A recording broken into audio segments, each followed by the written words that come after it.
कभी भी crash land कर सकता है। रूस की तरफ से एक बयान में ये कहा गया है कि हमारा लूना 25 अभी मुश्किलों में फंस गया है। जी हाँ, बिल्कुल सही सुन रहे हैं आप। अब वह कामयाब होता हुआ नजर नहीं आ रहा है। इसका क्या स्टेटस है, रूस की स्पेस एजेंसी रोसकोसमोस का क्या कहना है, इसरो ने इस पर क्या कहा है, सभी बातें मैं आपको इसी वीडियो में बताऊंगा। आज से करीब 10-12 दिन पहले ही मैंने आपको बता दिया था कि रसिया अपने अंतरिक्ष यान लूना 25 को बहुत बड़ी हड़बड़ी में लॉन्च कर रहा है और वह भारत से जो क्रेडिट छीन लेने के लिए वहां पर जल्दी उतरने की कोशिश कर रहा था, अब वह उसमें कामयाब होता हुआ नजर नहीं आ रहा है। मैंने आपको उस वीडियो में बहुत सारे तथ्य देते हुए ये बताया था कि रसिया ने इस बार बिल्कुल भी साफ नियत से अपने मिशन को लॉन्च नहीं किया था। यहाँ रसिया ने भारत से पहले उतरने के लिए पूरा दम लगा दिया था और अभी जो खबर आई है उससे यूक्रेन और अमेरिका और पूरे पश्चिमी देश खुशियां मना रहे हैं। उनके बहुत सारे ट्वीट्स आ रहे हैं। चलिए आपको बताते हैं कि दरअसल में पूरा मामला क्या है, क्या चल रहा है इंटरनेशनल मीडिया में।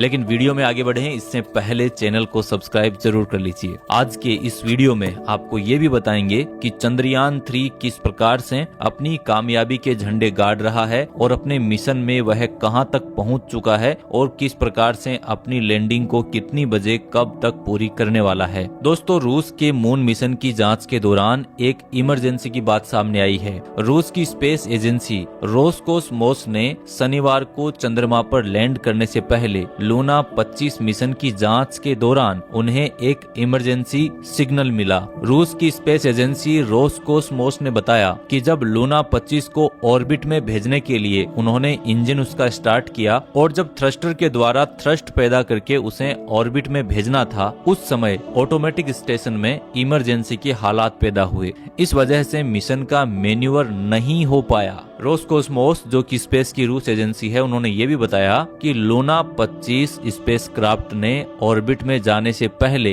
असामान्य स्थिति का सामना किया है। और यहाँ पर मैं आपको अपने चंद्रयान 3 का बहुत बड़ा अपडेट देने वाला हूँ। लेकिन इसी बीच एक और बहुत बड़ी खबर आ रही है और वो खबर आ रही है जापान की तरफ से, जो कि बिल्कुल सच है। अब जापान भी चंद्रमा के लिए अपना smart lander for investigating moon SLIM और X-ray imaging and spectroscopy mission XRISM भेजने वाला है। जापानी मून मिशन की लॉन्चिंग चंद्रयान के लैंडिंग के 3 दिन बाद यानी कि 26 अगस्त को सुबह करीब 6 बजे के आसपास होगी। जी हाँ, चंद्रयान 3 की लैंडिंग के मात्र 3 दिन बाद 26 अगस्त को जापानी मून मिशन की लॉन्चिंग होगी। यानी कि यहाँ पर स्पेस रेस जो है वो पूरी तरह से शुरू हो चुकी है। और अब देखना, चीन और अमेरिका भी अपने मिशनों की तैयारी में लगे हुए हैं और बहुत जल्दी उनके मिशन भी चंद्रमा पर जाने वाले हैं। और आने वाले दिनों में इंसान को भेजने के लिए अमेरिका आर्टेमिस मिशन को लॉन्च करने वाला है। दोस्तों, जापान के इस मिशन की भी पूरी जानकारी मैं आपको दूंगा अगले वीडियो में। लेकिन इस वीडियो में बात करेंगे लूना 25 की, जो कि चंद्रयान 3 से पहले उतरने की कोशिश कर रहा था, लेकिन उस पर अब ग्रहण लगता हुआ नजर आ रहा है। रसिया के प्रति पश्चिमी देशों में नफरत बहुत ज्यादा है और उसका यह मिशन फेल होने से उन्हें बहुत ज्यादा खुशी मिल रही है। ऑलरेडी उन लोगों ने जश्न मनाना स्टार्ट भी कर दिया है। इस तरह के बहुत सारे ट्वीट्स सामने आ रहे हैं। तो यहाँ पर रसिया को एक बहुत बड़ा झटका जरूर लगा है। याद कीजिए, चंद्रयान 2 के समय जब वह क्रैश लैंड हुआ था तो भारतीय लोगों को कितना बड़ा झटका लगा था। तो यहाँ पर हम उसको बखूबी पहचान सकते हैं कि रसिया इस समय किस प्रकार से फील कर रहा होगा। लेकिन यहाँ पर एक पॉसिबिलिटी ये भी है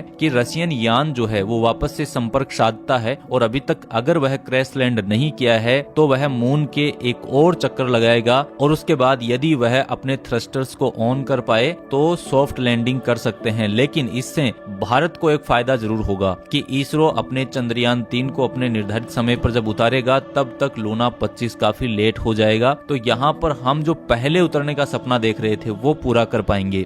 हमें कोई प्रॉब्लम नहीं है लूना 25 से, वह वहाँ पर बखूबी सॉफ्ट लैंडिंग करना चाहिए। बस हमें एक चीज की खुशी यहाँ पर मिलेगी कि हम वहाँ पर पहले सॉफ्ट लैंडिंग का खिताब जो है वो अपने नाम कर पाए और वहाँ पर हमारे द्वारा जो खोज की हुई है उस पर हम अपना ठप्पा लगाने में सफल हो जाएंगे। रूस के लूना 25 अंतरिक्ष यान को चंद्रमा पर लैंडिंग से ठीक पहले खराबी का सामना करना पड़ा। रूस की राष्ट्रीय अंतरिक्ष एजेंसी रोसकोसमोस का कहना है कि लूना 25 अंतरिक्ष यान में एक असामान्य स्थिति पैदा हुई है जब वह प्री लैंडिंग ऑर्बिट में ट्रांसफर होने के लिए तैयार हो रहा था। रूसी अंतरिक्ष यान सोमवार को चंद्रमा के दक्षिण ध्रुव पर उतरने वाला था, यानी कि 21 अगस्त को। आज 20 अगस्त है, कल वह उतरने वाला था, लेकिन अभी तक यह पता नहीं चल सका है कि उसमें क्या खराबी है। यानी कि रोसकोसमोस के वैज्ञानिक अभी तक पता ही नहीं लगा पाए हैं कि उसमें क्या खराबी हुई है और उसकी वजह से वह उसकी ऑर्बिट चेंज नहीं कर पाए हैं लूना 25 की,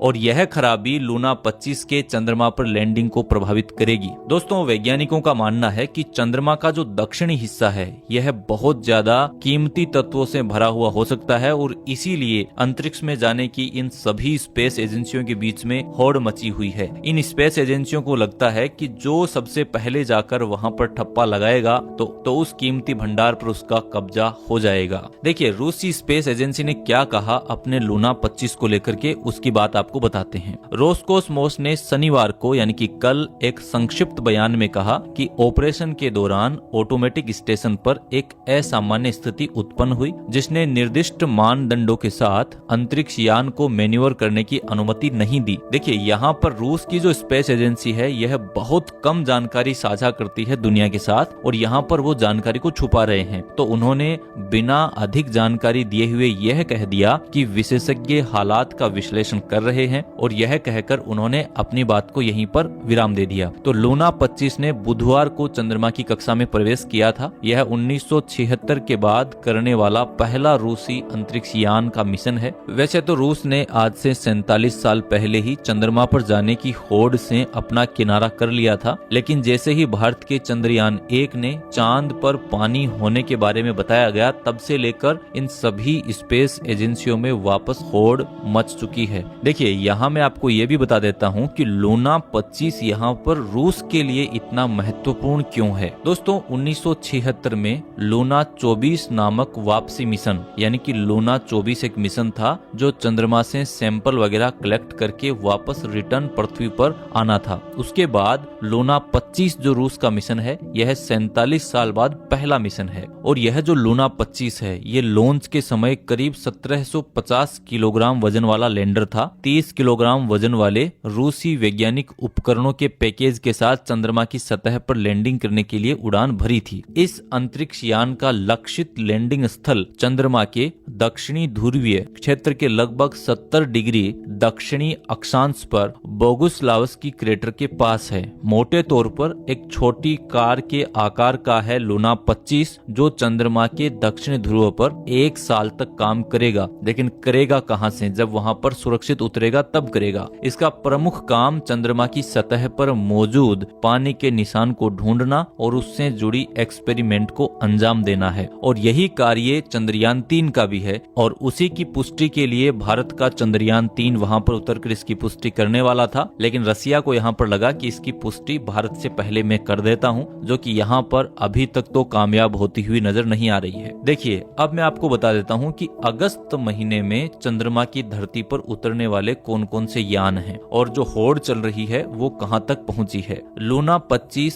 इस महीने चंद्रमा पर उतरने की तैयारी कर रहे 2 मिशनों में से एक है। 14 जुलाई को लॉन्च किया गया भारत का चंद्रयान 3 5 अगस्त को चंद्रमा की कक्षा में प्रवेश कर गया था। चंद्रयान 3 23 अगस्त को चंद्रमा के दक्षिणी ध्रुव पर लैंडिंग का प्रयास करेगा और अभी तक वह पूर्णतः सुरक्षित अपनी कक्षा में आगे बढ़ रहा है और उसकी सभी प्रक्रियाएं बिना किसी प्रॉब्लम के अभी तक की प्रक्रियाएं पूरी हुई हैं। इसके अलावा जापान की अंतरिक्ष एजेंसी JAXA का तीसरा moon lander smart lander for investigating moon यानी कि SLIM जो कि H2A रॉकेट के जरिए 26 अगस्त को लॉन्च होने वाला है। जापान का SLIM अपने साथ XR ISM एक्सरे खगोल विज्ञान वेधशाला को साथ में लेकर जाएगा। इस अंतरिक्ष यान का उद्देश्य सटीक लैंडिंग टेक्नोलॉजी का प्रदर्शन करना है जो चंद्रमा पर 13 डिग्री अक्षांश पर शियोली क्रेटर के पास लॉन्च के 4 से 6 महीने बाद लैंडिंग का प्रयास करेगा।